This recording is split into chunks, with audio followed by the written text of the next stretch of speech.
my wife and my mom and others would always say I was lost. And I would revert back to saying, then why is my bank account full? Why do I drive a Ferrari? Why is my house bigger than yours? Why do I own so many houses and ski mountain and golf course? And am I so happy if I'm lost?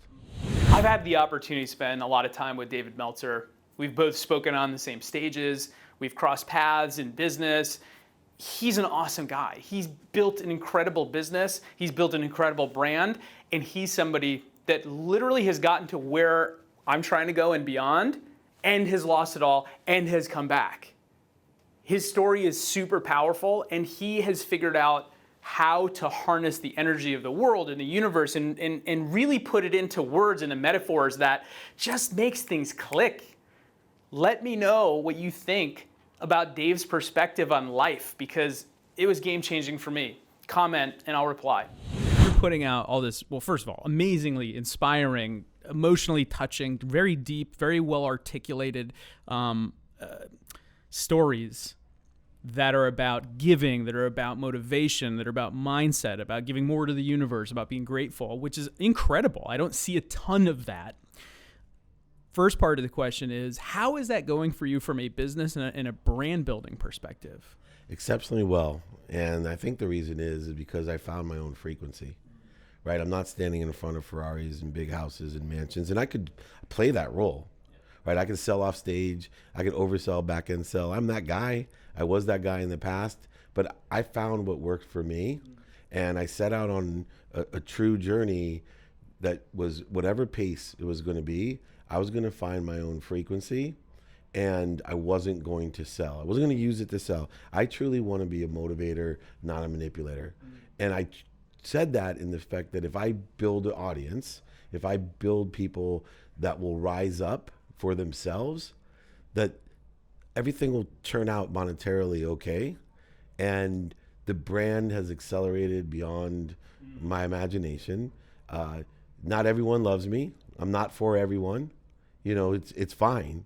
But the people that it does resonate are extremely successful, purposeful, happy individuals that are coming to me every day. How can I be of service? I hire you to speak? Can you do business coaching or business advisory, or can I hire you? That's my business. And I always had a bug light for my business, whether it was all the great athletes at Lee Steinberg, whether it was Lee Steinberg himself, whether it was Warren Moon. And now I've become my best asset by literally being of service and helping people so they don't have to pay the dummy tax that I've paid. And I will tell you, I never imagined that gratitude would still resonate and be so popular in 2019. I know it really is a bit counter. It's sad to say that, but it's kind of counter to the general culture of social media right now. Right? Yeah, it's insane to say that. I'm the anti-hype guy. Right? Yeah. But you said something interesting there, though, that one, you are bringing people towards you. They're coming to you that are grateful people, that are on mission, that have passion. That, I assume just in and of itself is going to be awesome that you're attracting more people like that. Yeah, it's changed the way I do business, because everywhere I go, I do meetups. Because truly my favorite part of my job is that because I have an audience, because I have a brand, all I have to do is post up and say I'll be at the lobby of the Sheraton today, and 20 people will show up inspired to grow. And they have these extraordinary questions. So I'm consistently around the country, because I travel so much, consistently on the pulse of truly not hype, not the best clip of my life on Snap. What I'm getting are the real questions that are out there that are causing us, the number one cause of death in America for 50-year-olds and under is suicide. I want to know why. So I'm out there saying, look, I'm busy, active, but it's more important. I want to talk to these 20 people, a lot of them young, and say, look, it's okay. Tell me, it's okay. I've been there. What are you afraid of? Let me help you. I know somebody. I can get you your first internship. I can help you do and understand this. I know about the ego. I study it every day. Let me give you something else to read, a podcast to listen to. And sometimes it's just, hey, let me give you my cell phone. And if you think you don't feel good, that you don't have the energy to get up, and if you can look up, you can get up. But if you don't have the energy, call me so I can talk to you. Let me clear the connection to that which inspires you. It's incredible. It's inspiring. I think we need more of that. We need more people to put that out instead of just comparing ourselves to that perfect version of what everyone is putting out. It's crazy. I mean, I'm sure that's contributing to some of the challenges that people have. Now, you said, though, that some people don't like it. Everybody says everybody has haters as you grow a brand. Do people not like your content or your message? Some people do. Really? And it's not, there's very few haters, like 'cause the position I take, but there are people that think that I copy Gary Vee, or, once the guy said I stole gratitude from Gary Vee, I'm like, whoa. But those are the most interesting people for me, because if you find some sort of disagreement, you don't have to like me, but if you find disagreement in what I'm saying, because my messages are very polished and very positive, they come through me from a higher vibrating source than me. So I know that their truth in the vibration. If you hate that, well, I ask, hey man, here's my cell phone. Call me. 9 out of 10 people will never call, and the guy who calls me ends up being my biggest fan, because a lot of times where it comes from is it's not what I say, it's what they hear. Yeah. And so when I explain to them, or they rewatch the video or whatever, they're like, oh, dude, or once, my favorite was one guy called, and I'm like, what is the matter? I said, I need to help you. What's the matter? Why are you so hateful and attacking? Because he was. And he's like, I'm so sorry. He goes, I was literally having a shitty day, and I just took it out on you. I don't know you. I took what you said, and you seem so fake and so this. And I'm like, first of all, let me just tell you this. I am in some respect fake, because I'm talking truth that will help you, but I'm still human and I have ego. And my biggest challenge is when I'm human and I'm afraid. Now I really feel like a false prophet, like a bullshitter, because I want people to be inspired. So I have to illuminate even more and be vulnerable in everything I do, because I have to let people know, hey, this is the journey I'm on as well. I'm not your snap perfect, right? I almost downplay everything so people know, like, man, he's that far along, but he's still dealing. He's still afraid. He still doesn't think he can do it sometimes. He's worried about losing his money still, or is he going to make this? It's unbelievable. I love that you lean into the people that are negative, because I have a belief that if somebody's going to take the time and the energy to comment negatively, to say F you, or this is stupid, or you're an idiot, yeah. Like, there's something about the message that they resonated with. For sure. And oftentimes I think, because I've had some similar experiences where people have told me some nasty stuff, and I said, dude, how can I help you? Right. And then it's, whoa, wait a minute, because they're expecting you. They just want to pick a fight, but there's something about the message that they resonate with, and they haven't figured out how to get to that gratitude yet, or whatever the message is. And so they're trying to poke you, but then you come back with actual gratitude, and you're like, how do I get myself some of that? It changes the context entirely. Good for you, B. Exactly. The truth vibrates the fastest, and you cannot attack vulnerability. You can't attack an indefensible person. If there's no defense, you can't attack that. And it's so important for people to pray for people's happiness when they're not happy. And how do you know someone's not happy? Because they're projecting on you some sort of attack, condition, judgment, or whatever. And I go to understanding and praying for people's happiness, which really helps them more than ever. And it surprises them. It is very surprising. Now, how did you get it? I mean, you built an amazing, successful business and career and real estate empire. And then it came crashing down, right? That everybody that follows you knows a bit of that story. But at what point did you transition from this massive, super incredible businessman, you still are today, but to adding the gratitude and this different perspective? Because it wasn't always that way, from my understanding. No, I mean, I grew up being gracious like everyone else, right? My mom told me to say thank you. Used to ask me what I was grateful for. Thanksgiving was my favorite holiday. But what happened was, I had a hockey player on my podcast, and he was talking about, in analogies, like he always had goals. He always was pursuing something. And I got to a point where I stopped pursuing. And when I got to that empty, lonely, unhappy place, I started surrounding myself with the wrong music, the wrong people, the wrong ideas, the wrong vibration, the wrong music. And although I knew to be grateful, I knew to be forgiving and accountable and inspired, it snowballed the other way. And, I love the universe. It's just there to teach you. And when I really reached a low before I lost everything, a low of character, a low of inspiration. I had, significant people in my life, like my mom and my wife especially, that, it's like that movie Moonstruck when Cher slaps, wake out of it, whatever she says, right? That's what basically my wife said. Hey man, take stock in who you were. Because I fell in love with someone that's not here anymore. And take stock in who you were, and most importantly, take stock in what you want to become. You cannot achieve anything that you don't want to believe in or become. And you are this probably too driven, too manipulative, win at all costs type of person.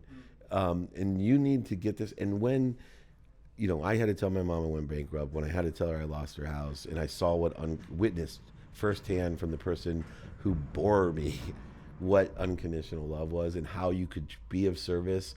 And my wife and my mom and others would always say I was lost. And I would revert back to saying, then why is my bank account full? Why do I drive a Ferrari? Why is my house bigger than yours? Why do I own so many houses in Ski Mountain and golf course? And why am I so happy if I'm lost?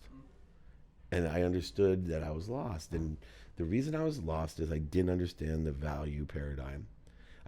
I understood taking, right, and I understood giving with conditions, which is taking, trading. That's a take.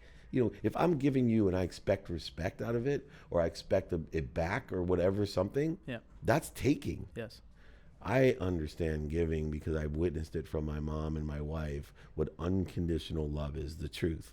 And when I put my full faith in that I could prove to people that you still could be a capitalist. I wrote a book with Blaine Bartlett called Compassionate Capitalism that basically talks about I can be a merchant servant, right? I can create more and more and more for other people. And that's what I do. I'm a huge capitalist. I make a lot of money. I help a lot of people and have a lot of fun.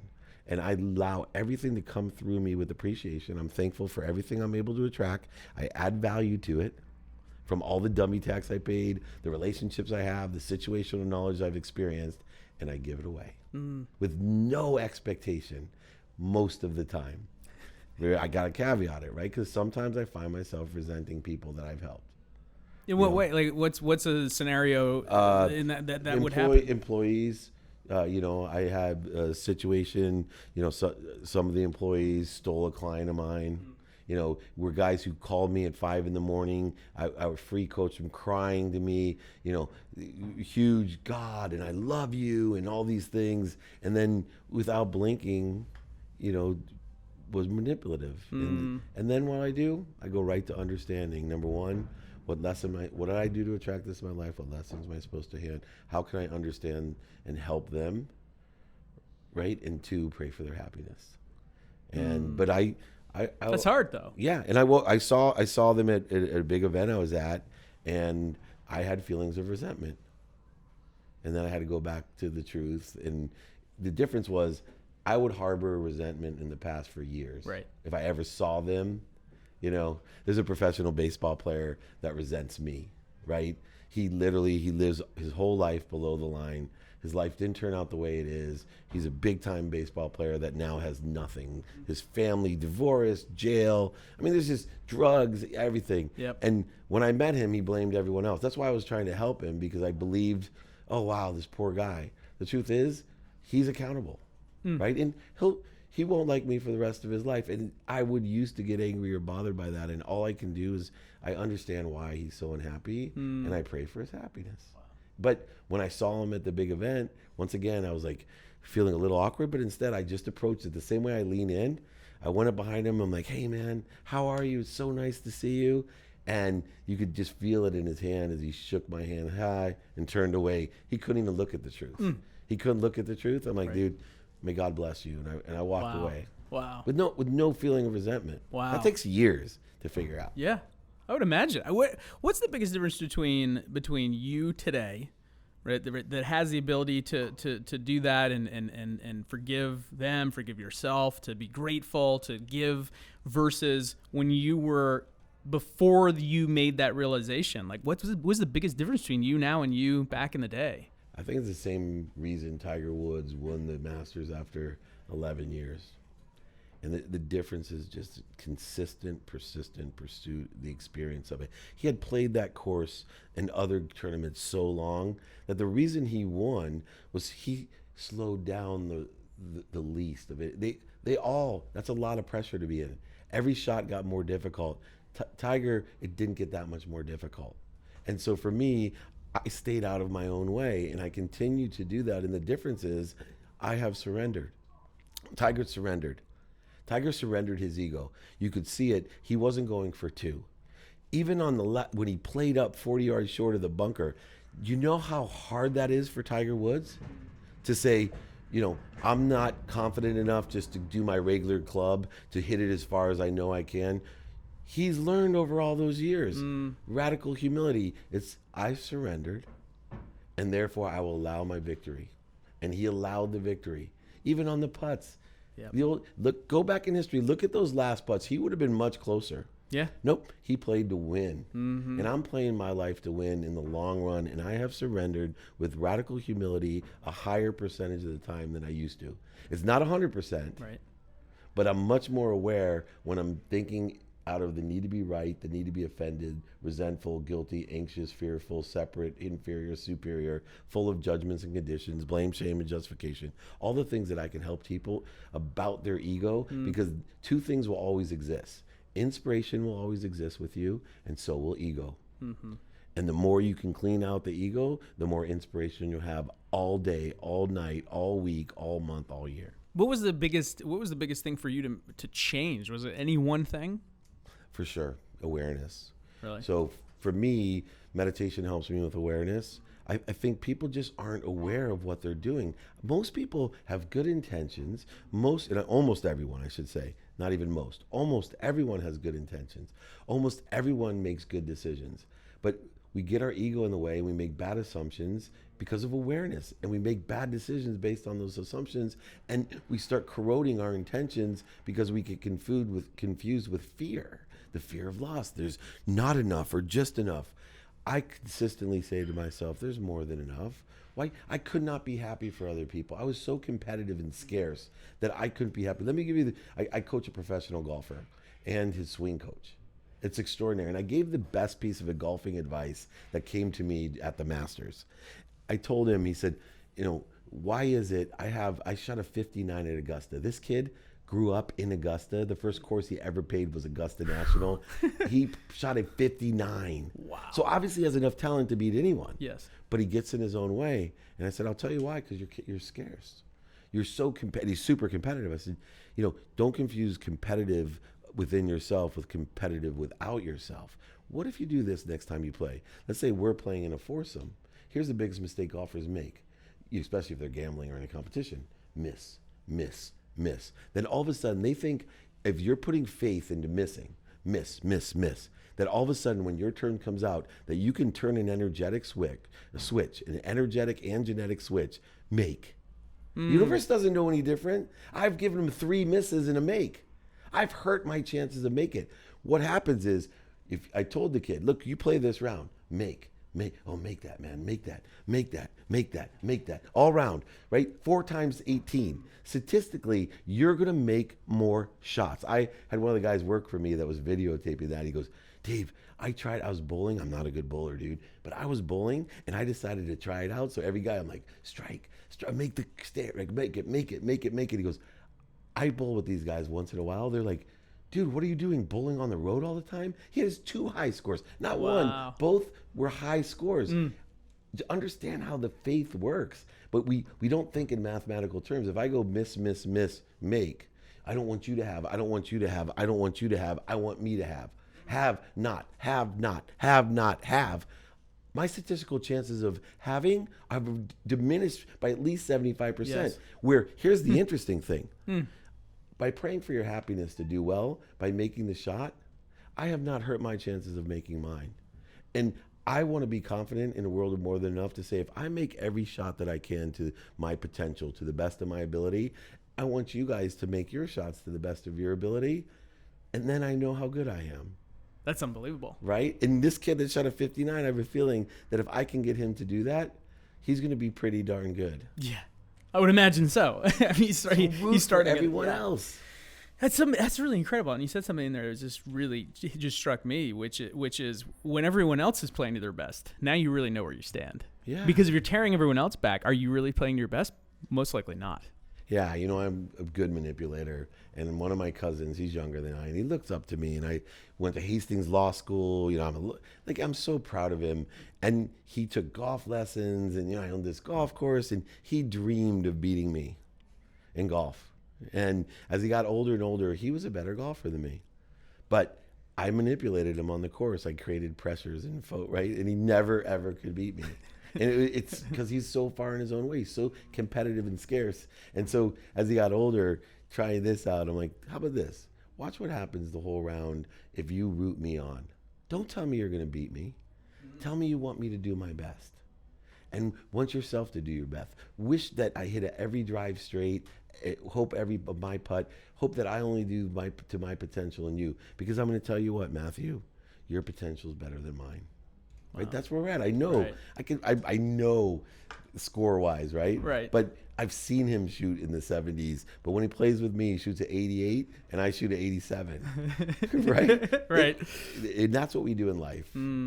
Sports are a great vision of what we're really doing in life. It's an amazing metaphor, and I love that connection there. It makes so much sense. Two more questions. One is, you didn't build a $100 million empire by mistake. You didn't then come back from that mistake to where you are today on accident. You have an incredible business mind. What should people know that are trying to build an empire, but hopefully first are putting gratitude in the universe and other people first? Let's assume that they're able to do that. What's a tactic or two that people should focus in on if they want to build greatness from a business perspective? It's consistency. Remember, money is an energy. So you have to be consistent. I'm amazed. People, they reverse engineer things in their mind. They think that they set a goal saying, I want to have, $1 million by the time I'm 25, 10 million by the time I'm 30. I said, why? You're limiting yourself. Right? You're limiting yourself. What for me, the strategy is I'm going to consistently, persistently pursue my potential. I want to double the amount of money that I make as fast as I can. Right? I could tell you I want to make $1 billion by December, and I'm actually creating resistance in my life. People are like, what are you talking about? That is an unrealistic goal. I'm like, really? Because if Jeff Bezos made $1 billion in November, he'd be fired. Why is his reality different? Does he live in a different world than me? Right? Like, honestly, is Jeff Bezos smarter than me? Right? I guarantee I'll pass my college scores or whatever. Does he have more energy than me? Is he more active than me? Has he helped more people than me? No. His reality is that which his beliefs are, and he had a greater vision than I had through his life. He had a vision of taking an online bookstore and turning it into a $100 billion empire. That's vision. And so what do I consistently practice? Changing my energy with money, creating a vision. Look, the truth is I had over $100 million portfolio. That's an illusion because it left me. Is it illusion? I got more money in the bank than I've ever had, like sitting in a bank. It's still an illusion because why do I say it's an illusion? It could change in one day. Right. Look, here's a joke that I told about the kid that said he wants to be a billionaire. I said, quit limiting yourself. He's like, what are you talking about? I want to be a billionaire by the end of this year. I'm like, quit limiting yourself. You're creating resistance, void, shortages. He goes, what do you mean? I go, what if the United States dollar depreciates immensely and $1 billion turns into what today's worth 100? Forget making a billion. It happened in Mexico. Yep. Right? Guys who dreamed of being a millionaire all of a sudden had $1 million pesos and they couldn't buy a Coca-Cola. It's just energy of money. So shift your perspective consistently. I love that because the most successful people that I've interviewed, business people, celebrities, like genuine people like yourself, have always in their own way articulated that there are no limitations. Everyone that is super successful, I've noticed that. That's a pattern. My last question, because we only have a couple minutes, is you are brilliant with your time management. I love it. You say it's going to be 1 minute, it's a minute. You say 5 minutes, it's going to be 5 minutes. I find that as someone myself who I think I default to a state of trying to give, of trying to be available to other people, it's very difficult, at least in my mind, to want to be able to give everything that I can to everybody and then say, nope, it's a minute, it's 2 minutes, it's 10 minutes, I have to end this. How do you balance those two, man? That's difficult for me, and I assume a lot of other people. Is being productive and accessible with your time. So I try to limit every one of my phone calls to 5 minutes, my meetings to 20. But when I'm there, I'm 100% focused and present to give the value.